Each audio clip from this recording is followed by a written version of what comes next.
இன்னைக்கு நான் பேச போறது வைட்டமின்ஸ் அண்ட் மினரல்ஸ் டெஃபிஷியன்சி பத்தி. ஆனா இது ஓல்டு சிலபஸ் இல்ல. இனிமே டெஃபிஷியன்சினா ஈறுகளில் ரத்த கசிவா, ஈறுகளில் இருந்து ரத்தமா? இது வைட்டமின் சிக்கான டெஃபிஷியன்சி. ஆனா அப்படி இல்ல.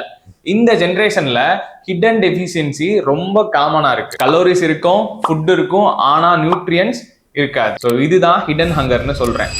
Hi, this is dietitian Shiva Prasad, focused on your vitality. Iron deficiency old ஆன ப்ராப்ளம், ஆனா நியூ இம்பாக்ட் இருக்கு இதுக்கு.